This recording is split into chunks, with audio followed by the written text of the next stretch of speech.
Hello, and welcome back to the Mindful Marketer podcast. Uh, as a reminder, this is where we dive into the fast-paced world of marketing while keeping mindfulness at the core. This episode is all about staying positive and thoughtful when the weather is all the things. But depending on where you are in the world, it is swinging left, right, and center from super hot and things literally being on fire to people being under major ice storms where their cars are literally frozen underwater. It's great. Good times.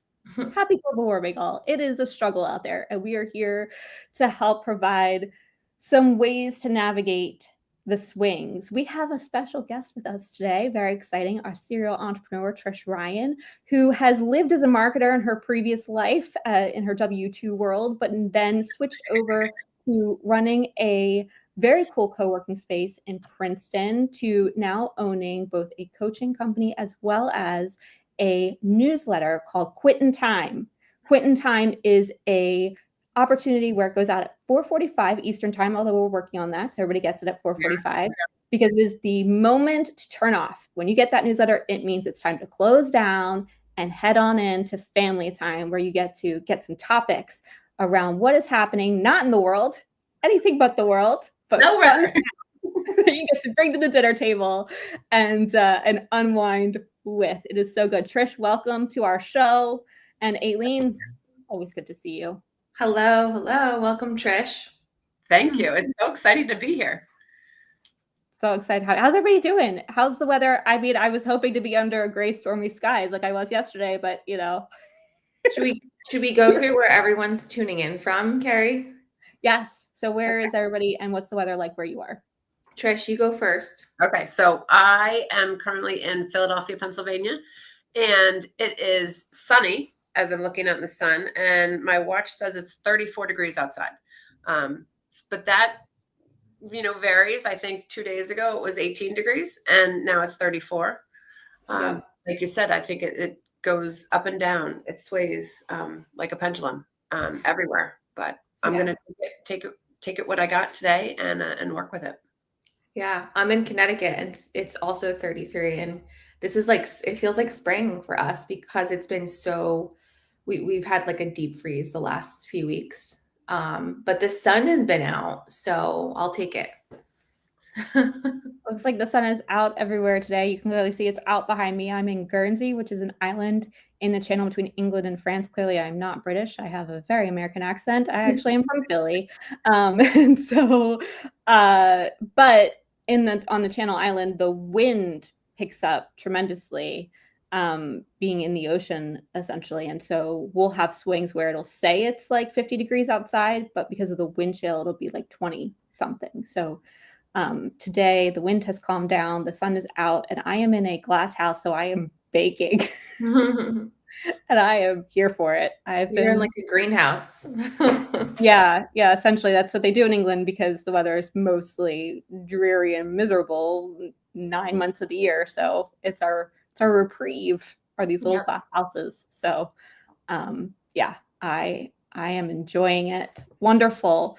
How have you all been faring with the swings in terms of, from not being able to go outside to trying to be like, there's a moment here, let me go get some fresh air for a hot second. What are some things you guys are doing to manage the weather and the swings?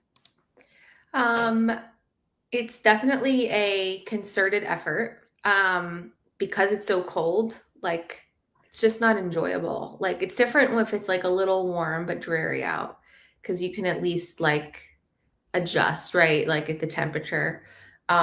There's also snow everywhere and it's frozen over. So I can't even like play with my dog in the yard because he's slipping around everywhere. So short walks, not long walks. And trying to just like get, I don't know, 5 minutes of like sunlight in the morning when I let my dog out. But honestly, it's been a struggle. I've been trying to move a lot, like do the treadmill, do the stationary bike, continue with my, mindfulness practice that we've talked about, but it's definitely been we haven't had a winter like this in New England on the East Coast in I want to say like 10 years. I mean, Trish, you're not too far from me. So, No, I read recently that this has been the coldest winter in 10 years. yeah. And it's true. I think you do have to take those small little moments, because I think there is no time to be outside for an hour, Yeah. because it's so cold, the temperature. But when the sun shines, that's what you have to do. And I work usually in my kitchen, and I can see it. I was like, oh, the sun's out. When can I get a break? Because you're right. Sometimes in 20 minutes, the sun's gone, and it's gone for the rest of the day. So I do try to say, okay, when's the sun going to come out? And that's when I'm going to take my walk. Because it does really energize you. Absolutely. And 5 minutes, that's all it takes. And even if you can't be outside, but physically walking, but just stand outside, Yep. And my dad has this great quote. He loves to hike and be outdoors. And the bottom of his email, it says, there's no such thing as bad weather, just inappropriate gear. And we kind of got to remember that, because if we dress appropriately, it's not that bad. Now, I get it with the ice, but there are certain kinds of things we could put on our shoes to at least let us, get out there and be safe. But even if we dress up, put a scarf on, keep your face out, and just, stand there towards the sun, that is really invigorating, to the mind, to the soul, and to the body. So I definitely have taken that adage with my, the statement that my dad always says. And I said, you're right. I do have to have the right gear. I have to have warm gloves. I have to have, good socks. And those little things, it's like when your hands and your feet are kind of toasty, it's not so bad. So Yeah. I got a pair of insulated pants this winter. They're like fleece lined, and that has helped for sure. Because I don't want to have to put like snow pants on to take a walk, right?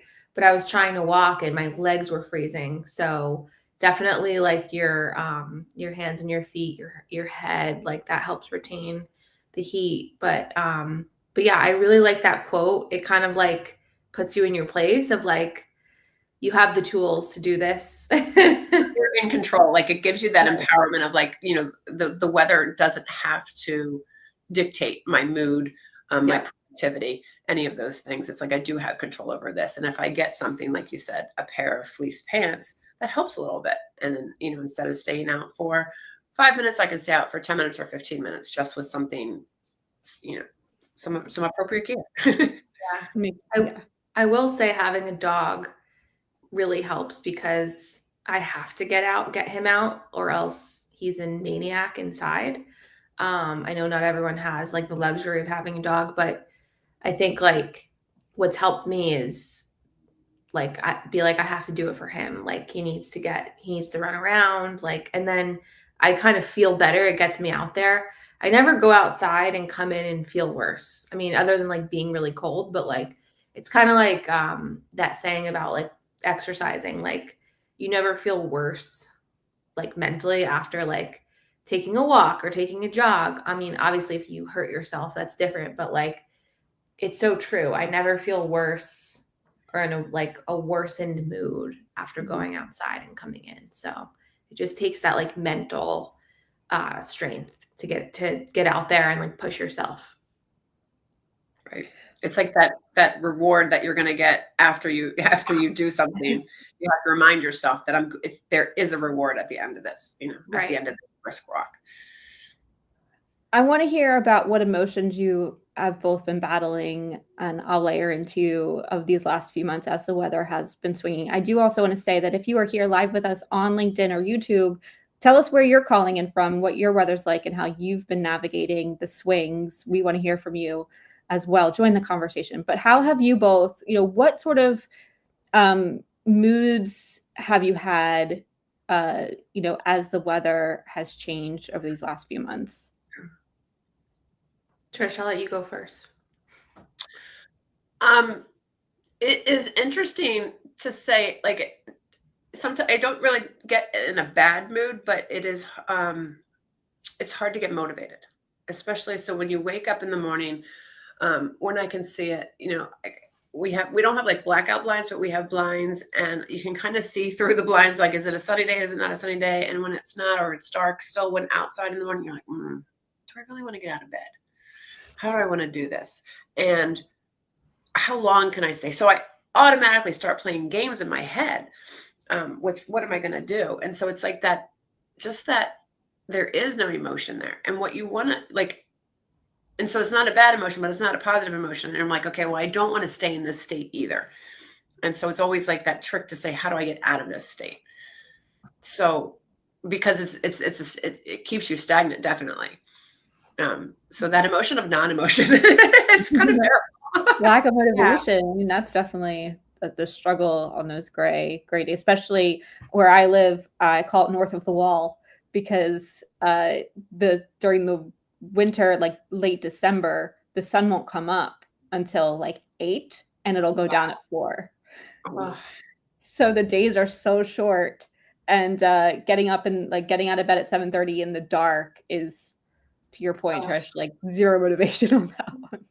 Yeah. How about you, Aileen? What are some of the feelings you've sort of experienced these last few months? yeah, I would completely agree with and relate to Trish. The shorter days are tough for me because I think it adds a layer of like toughness on when you work from home and you're not forced to leave your home. So literally your days can just they blend together and they can become very repetitive. And when it's summer after work, I usually throw the dog in the car and go to a trail or a park because I have extended daylight and that gets me out of the house. In the winter, I usually end my day, when it's dark already. And so like I'm immediately in like kind of, oh, it's nighttime mode. And I definitely struggle with some sort of degree of seasonal affect disorder where the winter like really affects me. And I think it's harder to find like natural joy in the winter. Like gratefulness, gratitude, because you're cooped up. You're not like out and about and doing as much as you would in the summer. That like definitely struggle with like the motivation aspect, like finding the motivation, finding like the urge to leave the house. So that's something that I like constantly struggle with, is, finding the motivation to like get out and do something and just leave the house. 'Cause it's like, well, I'm not being forced to, I work from home, so, it's important to like go out and grab a coffee or, run my errands, like, in the morning before work or, and work at a decent time to be able to do that. So those are mundane things, but like when you work from home, it's like you're like, oh, this is exciting. I get to go out and do this. It's like you have to create these like small moments and to give us the permission or to motivate us, to catapult us to do certain things. Something that I do in the morning is I love to read. And so to get myself up, I wake up and I go, oh, this is my reading time. So this is where I get to read. So I still stay in bed. I kind of give you that part. I still stay in bed, but I pick up the book. So I don't pick up my phone. So I don't start doom scrolling, and I pick up my book and I read. And then once I finish a chapter, then it just gives you, okay, now what's next? And so a lot of times that what's next is, oh, now the dog needs something, and then it gives you that motivation to get out of bed. And the same for after work, after you close down, what do I get to do? And that's when I say, oh, and this is when I get to do a puzzle. So like I'll do a, on your phone, my whole family does the Wordle or something like that, one of the little things or connections. And then so I do it and then I get to post it. So it's like, this is what I get to do. This is my time that I've done to do that. And it's just those small transitions that I create to kind of create those segmentations in order to get to do something else. The other thing that you said about running an errand, living in Philadelphia, we live in the city. And so when we lived in Princeton, you would do a big grocery haul. Now we don't have to do a big grocery haul because the grocery store is just 2 blocks away. And so we make it a habit of going to get the ingredients every day for dinner, which forces you out of the house to go and do something. Yeah. And that's that, like we plan those activities to kind of stop that hibernation that we want to do in the winter. Because when it's dark, you just like, oh, it's time to just, put your face on and curl up on the couch. Right. But those are the things you have to do to keep moving. Yeah. That makes sense. Carrie, how about you?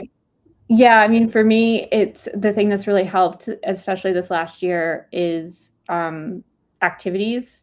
So I picked up tennis about a year ago, and so there's a club night every Tuesday, and then there's like pickup games throughout the week. And so I even signed up for coaching just to have like something on my calendar that I have to go to, even if doesn't look like it's a very nice day and I don't want to go outside.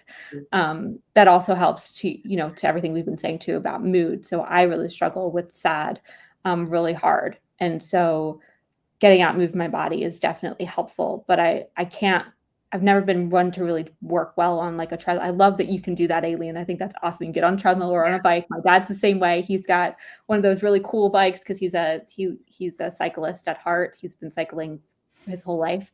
And so he's got one of those where he's actually got like a screen, not a Peloton, but it's like he can put a road bike on The Swift, I think that's the Swift. yeah, and you're like riding with other people, which is pretty cool. Yeah.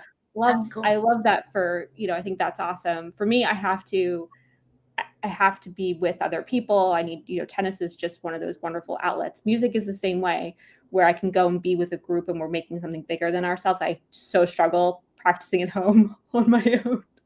I'm terrible at it.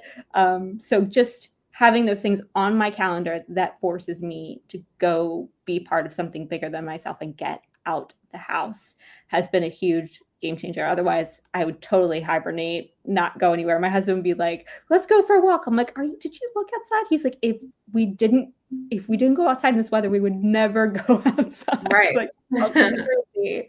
Yesterday he did it to us. He was like, "We're going for a walk," and I was like, "But I'm so cold." And he looked at me at one point. He was like, "What are you doing?" I was hunched down, and I had my daughter's coat because they never get cold. Children. No. I had her coat like over my legs, and I was like in a ball. I'm like, "I'm here, I'm outside." So yeah, it's the weather is definitely impacts me pretty hard, but having those things on the schedule, getting me out, extracurriculars has been my lifeline through the winter. For sure. You're setting yourself up for success when you're creating that external accountability. And that's people depend on you. Yeah, that really helps. Yeah. To say like I'm with part of the orchestra. We're playing it together. If I'm not there. Mm-hmm. Oh yeah. Especially if you're doing like a doubles thing. I almost had something happen on Thursday where I almost couldn't make my tennis match, and I could not be there or find somebody else to replace me. Like that just can't happen. So having that accountability and people depending on me definitely helps, for sure. Yeah. Do you guys have that at all in terms of like the accountability piece of getting out and doing things and staying active that way? I mean, a lot of times Sean and I work out, my husband and I work out separately. We do different things, but we make it a habit of saying, "What are you doing today?" And then that other person tells you, and then it's like, "Hey, what time?" So then it just is kind of that checkup, especially for me, because he does it early in the morning and I do it like midday now. And so he might be like, it's 12 o'clock. Are you going? And I'm like, yep, my plan is to go at, 1 o'clock. So it's almost that internal just accountability. And he's not being a pain about it because he's doing it out of love. Like he's, right. It's that question of like, hey, you said you're going to do this. And I just want to make sure that that's still in your calendar. And I appreciate it because it does kind of hold you accountable. I think most of us respond better to external obligations rather than internal obligations. So if I say myself, I can easily make an excuse to myself and say, I really have this work thing to do. I don't have time to work out. But if I know that he's going to check up on me, I don't want him going, "You didn't do this." Yep. Or so then I'm like, I got to make sure it gets done. The same thing with, a team. If you say you have a practice to go to or a match to go to, you're going to definitely show up because you want to meet those external obligations that you have, but you have to set up internal ones too, because we are our best ally and we are our best arch nemesis as well. Absolutely. Yeah. I'm in 2 accountability groups. So one is a steps challenge to get 10,000 steps a day. It's just like a group of women that I'm in this Facebook group with for like healthy living and stuff. And so that keeps me motivated because we have a leaderboard and stuff. And it's not in a toxic way. It's more like, let's uplift each other to, get our steps in and move and like stay active because we all have sedentary jobs. And then I'm in another accountability group with like a small group of friends. There's just like 5 of us. And it's like 30 minutes of movement a day. So we try to, it's not every day for sure.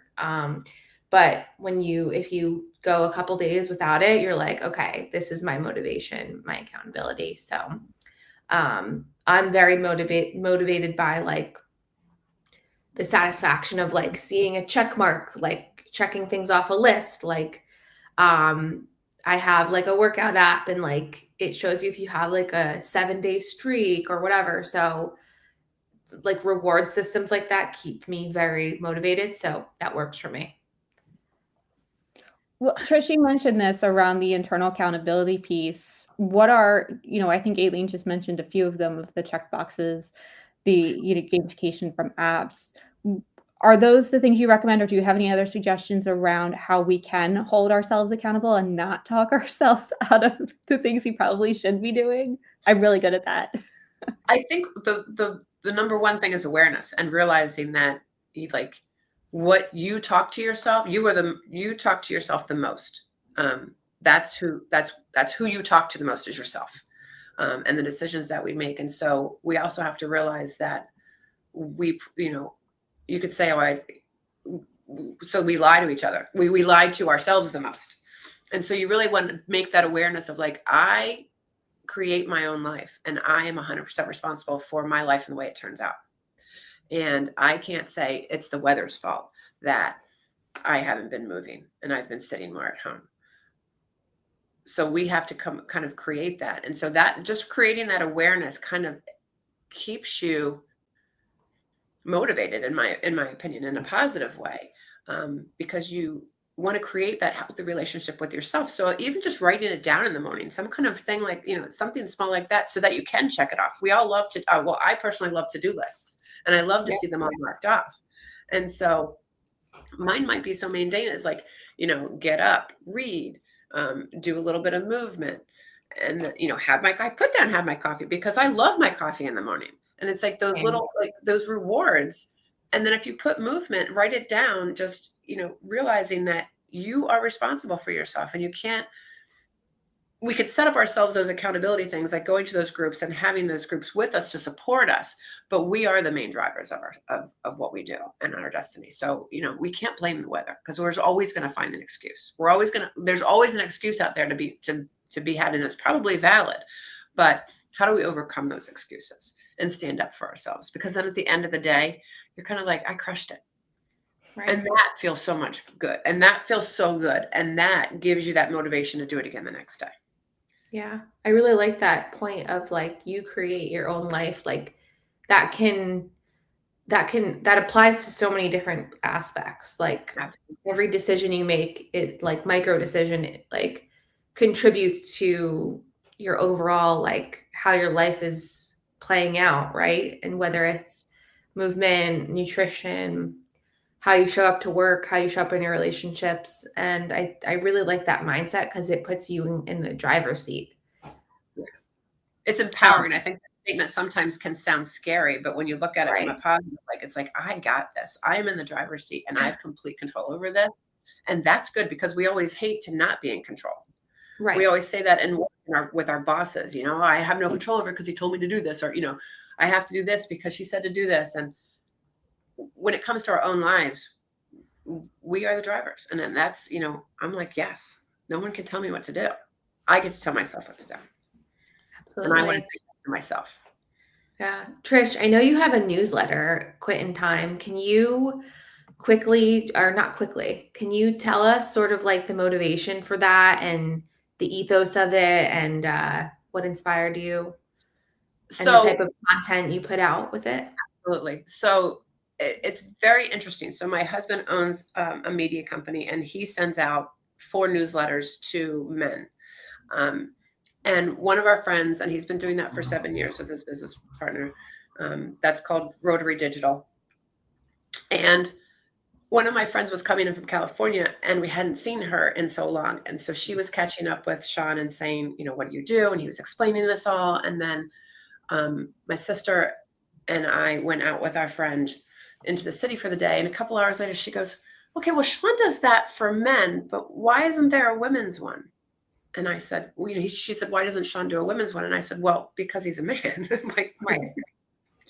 It doesn't appeal to him. It doesn't, he doesn't want to do that.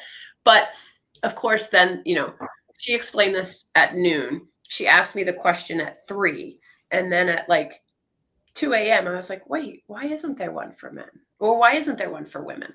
Right. And maybe I should do that. And so I kind of pondered on it for a day or two. And then one morning on a walk with Sean, I was like, what do you think about this? And he goes, absolutely. He's like, it makes complete sense. And he's, because you do it, you do you got it going on. And so we brainstormed and we came up with the name Quitting Time, primarily because we love Zach Bryan. It's one of his songs. But it also is quitting time, which creates that life work balance. Like we're going to have this. What's the point of difference of this newsletter? It's not going to come at 6 a.m. or 8 a.m. like a lot of newsletters come. It's going to come at the end of the day. So at 4:45, and it's going to create that life work balance. It's a free newsletter. What does it deliver? We don't want it to be long because our brains are fried by the end of the day of all these things that we've had to do, but it gives you 3 stories, a question, and a quote, and they're all meant to ignite conversation so that we're not talking about the weather all the time. What else can we talk about? There are a gazillion things to talk about that aren't news, that aren't politics, but they're interesting.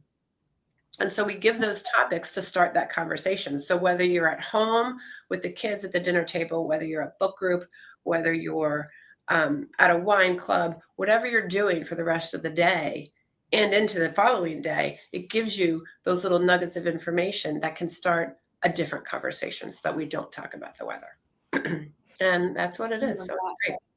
I can tell that you're passionate about it, just the way that you like lit up when you talk about it. How are you sourcing like the content for it? Are you like tapping into other women, or is it? Yeah, a lot of it.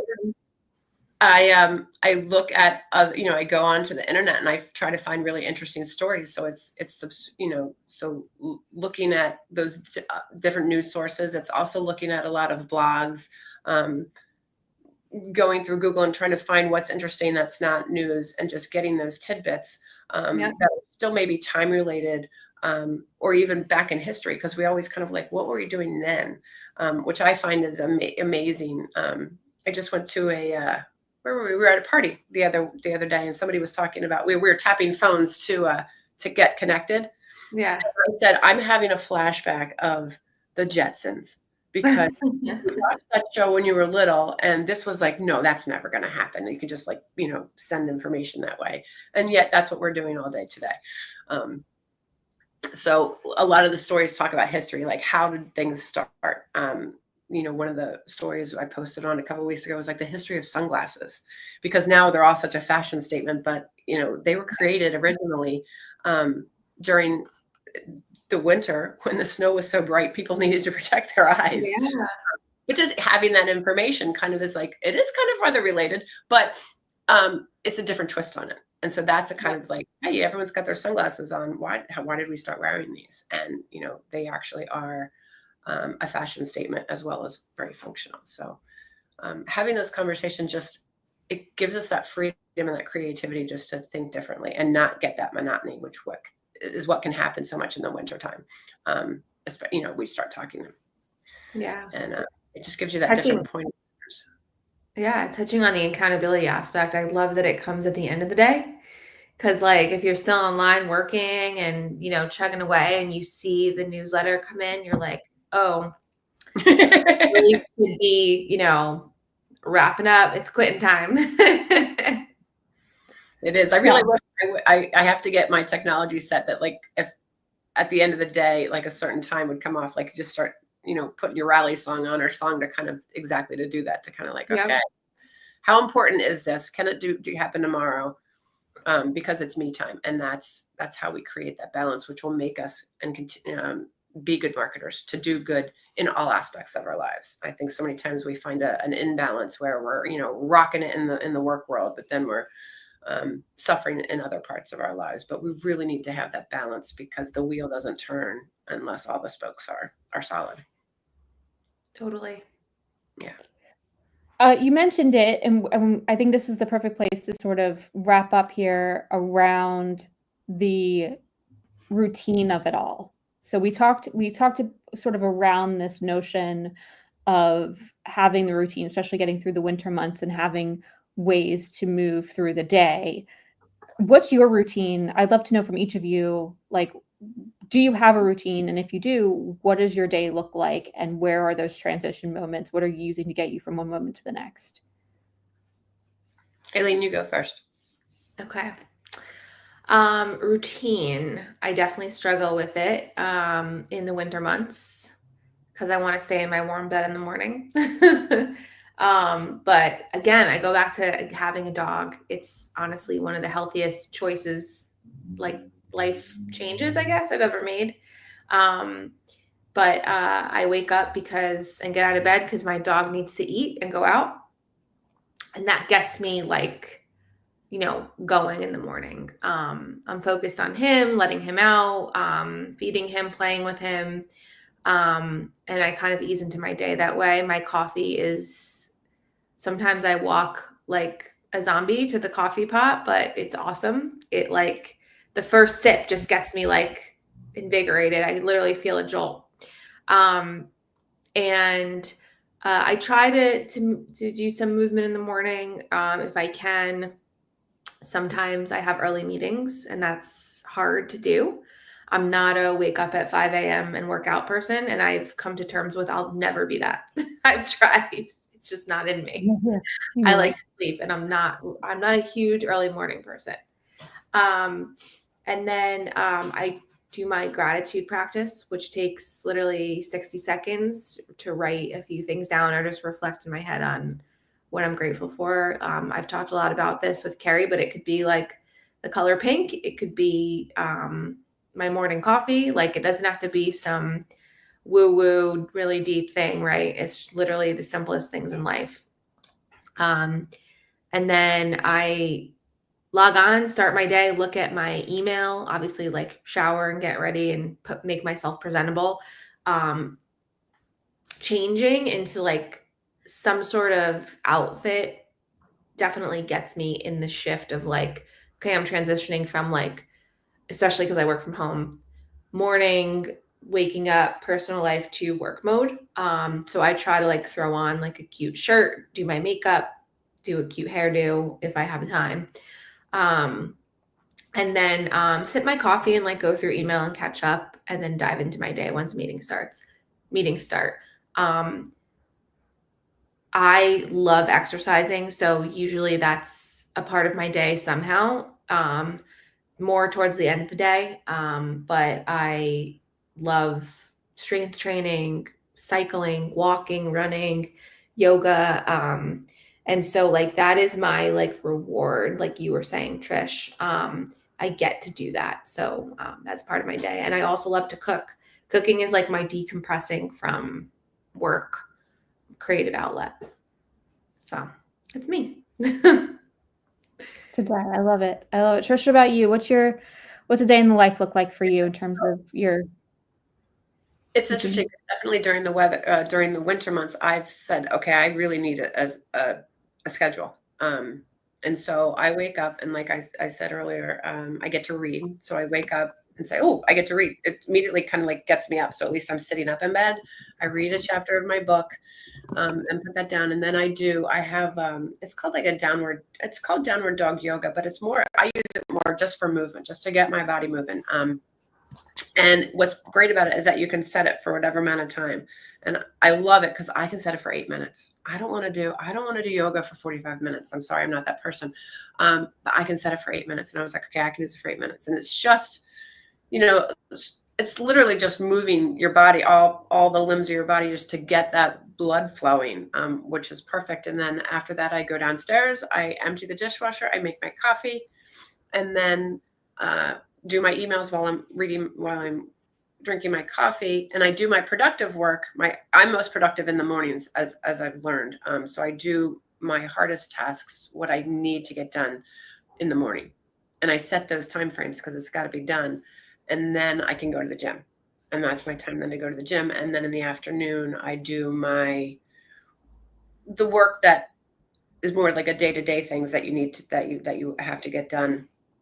And then again, we've got that, that bell that rings at like 5 o'clock or, whatever the end of the day is, to kind of signify what am I going to do in the after, for the rest of the day. So we make a plan for food. We walk to the grocery store, and then I also love to cook. So then we cook the meals, and then, then it's the fun rest of the day of, again, trying to do something that you like, whether you go out and listen to music, stay at home and watch a show, do those kind of things. But I'm definitely a routine person, and I like structure, and we all like structure. I think we all say that we hate structure, but structure is what gives us the freedom to make sure that we fit everything into our day. So when people are, so a lot of people think structure equals rigidity, but it actually, in my mind, gives freedom. And when you say that to yourself, then it's like, I want to stay on track to do what to do as I have everything scheduled, because then I get to do everything I want. As to say, a lot of people, I don't have time. Well, did we not have time to work out, or did we not follow a schedule so that we can't work out? Right. Make time to do it. Hold yourself accountable. I love that. I think my business partner said this one time, because he's got a 2-year-old now, but he was talking about her schedule, but he never wanted to say schedule to his parents, because grandparents don't really understand that children need that rigidity, and they would get sort of frustrated. He's like, it's not a schedule. It's a rhythm of the day. She just needs the rhythm of the day of just following her cues of when she's hungry to when she's sad. It just so happens that it falls on these time segments. Right. I really love that sense of having a rhythm, because I don't tend to do things at exactly the same time every day, but I do have that rhythm. So when I wake up, I do look at my phone first thing to just give my brain a minute to orient. So I'll look at my calendar, I'll look at the weather, I'll look at, there's this app for the kids called Class Dojo, like what do they have going on today? And I'll sort of just like orient my brain of what do I got, what's going to happen today? And then I'll get up, I'll get dressed, do my teeth, get downstairs. And that's like when everything kicks into gear, right? Because I'm up against the clock. I gotta get the kids out the door at 8:10. So I gotta hit my marks to make that happen, of getting them breakfast, getting their lunches, getting them dressed, and getting everybody out the door in like 30 minutes flat. And then once I get them to school, Damien and I really love this. We drive the kids to school every morning because we get to, right? We work from home, and it's extra time that we get to spend with our kids in that drive. We play music, we talk about their day, we talk about what they're excited about, and then we drop them off. And then on the way back, we get to talk about what we're going to do that day. So we always ask each other, like, okay, what do you got going on today? And we get to share sort of the big hurdles we get to overcome in terms of what we're working on in work. I get home, I make my coffee, clean up the kitchen and the disaster I just left behind me. And then I get to go into my office and sort of ease into my day. I sort of flip-flop between what you were saying, Trish. Sometimes I feel very motivated to just crack on with the absolute most important, big, deep work. And sometimes I'm like, I'm going to chip away at the little things to get me into a groove, and then I can do the big work in the afternoon. So I sort of flip-flop there. Whatever works for you. Like you get to decide. Aileen, to work out, that's okay. No one says you have to work out in the morning. Right. It's what works for you. That's the win. Yep. Totally. Absolutely. I do think it's important. I think we all mentioned this, but we didn't really make a big to-do about it in terms of like middle of the day something, whether it's lunch, whether it's going for a walk, whether that's where you do your exercise, but getting up and leaving your desk for that like 30 minutes to an hour every day, I think is crucial to then come back in the afternoon and refresh. So I definitely do that. Normally end up at the store to figure out what it is I need to make for dinner, because there's nothing worse coming out of my meetings from 1 to 5 o'clock and then being like, wait, what am I making for dinner? So I always try and get out and go get stuff at that time. And then I'll come back, get work done. I'm usually in meetings, like I mentioned, from 1 to 5 because of my time zone. And then I don't love to cook. I actually find it really frustrating, mostly because everybody wants something different, and I have all of like there's only so much I can eat because I have dietary restrictions, and so I actually find it to be the bane of my existence. But if I have a plan of what I'm going to make, and I have something lovely to drink that I can look forward to, like I've switched over to these teas, like that. So I make a cup of tea that, and I brew it with only a little bit of water in it. And then I add fizzy cold water on top, and I get to have like this fizzy tea at the end of my day. And it's like really lovely. I sort of look Yeah. forward to that. Like I get to have my fizzy tea. I get to go dinner. I get to listen to my podcast. I listen to the Pivot podcast as I unwind. And then we have dinner together, and then we do our evening routine with the kids. But yeah, it's like having those triggers, the coffee in the morning, drink in the at the end of the day. Those are my like get up, get going, and then I get to cool down. Yeah. Absolutely. Mine is seltzer water in a like a goblet, like I guess it's a wine glass or something, but it's a wine glass seltzer with a squeeze of lime, and it's just like, okay. Gives you that like zing of like, ooh, yeah, this is a joy to get to drink. Yeah. So the one thing that I've noticed in this whole conversation that all of us have done, and we didn't talk about this before, is that we all say we get to, which is the exact right words. None of us have said, I have to do this, I have to do that. We all say we get to do this.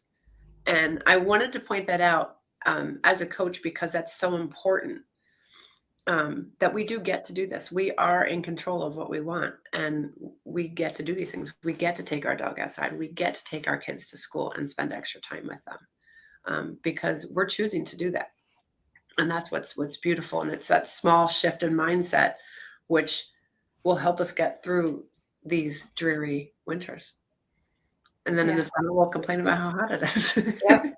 Too humid. We'll have you back on, Trish, and we'll have that conversation then of like what we get to do in the summer to take care of our mindset then. Thank you so much for joining us, Trish. I appreciate you. Aileen, I'm so grateful for this show. Thank you for your brainchild and allowing me to be part of the ride. This is awesome. If you're here with us, whether it's right now or asynchronously, you're just tuning in and this has already been live, right anyway, tell us what your rhythm of the day is. Tell us what you do to help you through the winter blues. We'd love to hear you. We will chime in and follow up in the comments. If you like this episode, please like, subscribe, and share. And we will see you next month in March. And look forward to bringing you more tips on how to be mindful through this wonderful world of marketing. Until next time, thank you so much. Thank you so much. Yeah.